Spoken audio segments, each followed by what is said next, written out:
Back there. Yeah. This one first, maybe. Yep. And then yourself. Yeah. Yes, okay. Thank you, Doctor. Yeah. My question is regarding the term that was coined by Thomas Friedman, the world is flat. That was when the dollar was at, when the oil was at $30. At 120 and 130 and maybe 200, as Mr. Ghazali said, I think there is a reverse trend, because in the past, with the connectivity of the internet and having people producing in the Far East and then shipping it over to the States, you see now in places like North Carolina, the furniture factories are opening up again because they cannot ship to, let's say, Vietnam and back again, because I understand the cost of shipping from China to America. So the 40-foot container went from $2,000 to $8,000, which means that's a serious impediment to globalization, which by itself brings us to almost like not convergence but divergence, as more regional integration will take place, but mostly on an insular basis because of that transport cost, which is a major determinant in world trade. So what is your comment when the dollar, when the oil touches 200? How do you see the world then? Okay, that's an excellent question. It's one that is very close to my heart because that's the world that I operate in. Our companies, my own company, Li & Fung, is actually a global supply chain manager. And we saw very much in the last 30 years this development. As I was starting to say in answer to the last question, we see a dispersed manufacturing model happening in the world in which things are not done in one factory in one country and then finished and then shipped to another country to be consumed. But it's a distributed, it's a dispersed manufacturing in different stages of production is done in different parts of the world. Now that system was really put in place most dramatically, I think, in the last decade. And the two fundamental enablers is the existence of information technology, IT, and also logistics. The idea of getting things from here to there just in time. Now, you asked a good question. The transportation costs obviously have some impact on this. When the rise in oil prices, and I have no doubt my friend will be correct in the long run that oil prices could rise to the $200 level. The impact with concern is exactly the one you just expressed. Would things go back to a regional level and so on? But my initial observation is it would not go back that fast. The answer is I do not predict that it would. Yes, initially, maybe things, instead of being sourced globally, you tend to source more regionally. But the reality is a lot of the best production processes and the best components and the best stages of production are no longer available, easily available everywhere. You take China, for example, which I'm more familiar with. People always talk about the China price, thinking that China is the cheapest and hence.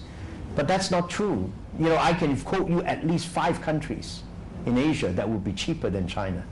People go to China not because of the price. It's because China actually has a type of production capability which is no longer available in other parts of the world, in terms of the quality, in terms of the quantity, and the surge capacity that will allow turnaround of the production in the shortest time possible.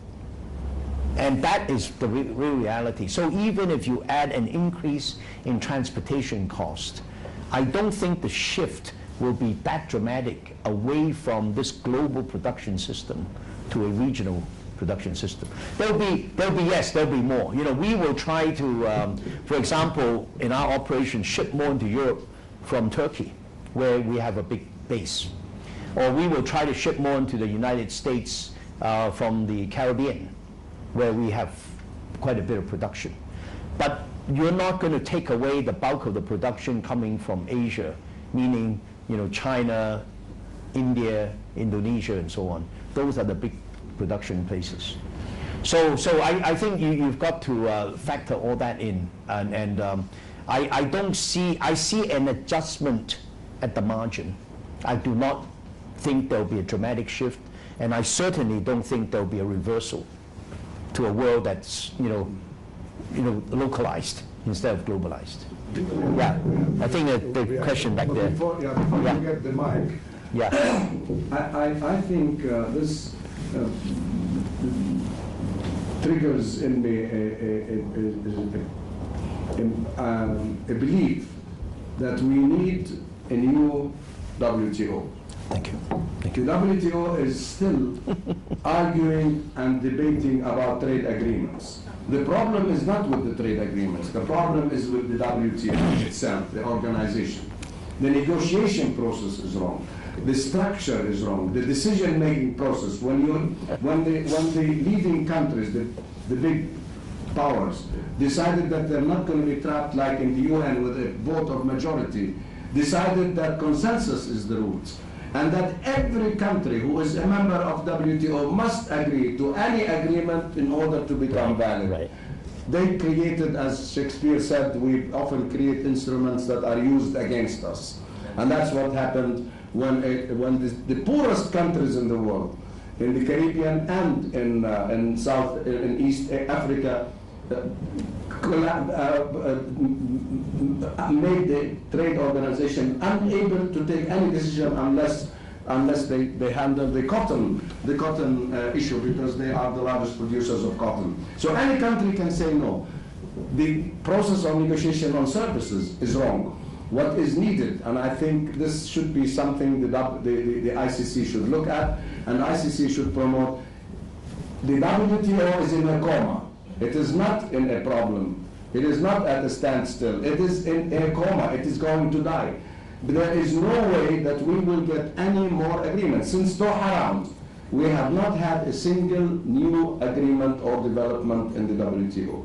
And they have not been able to deliver on any of the agreements agreed in WTO for implementation. So we have a stalemate.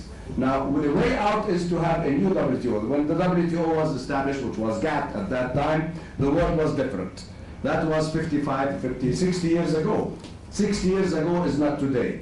We need a different World Trade Organization in order to address the world trade problems. I'm sorry, No, Talal, you're going to get me very excited and off on a totally different tangent. But I cannot agree with you more, and there's a lot of work that needs to be done. But let's not start on that today.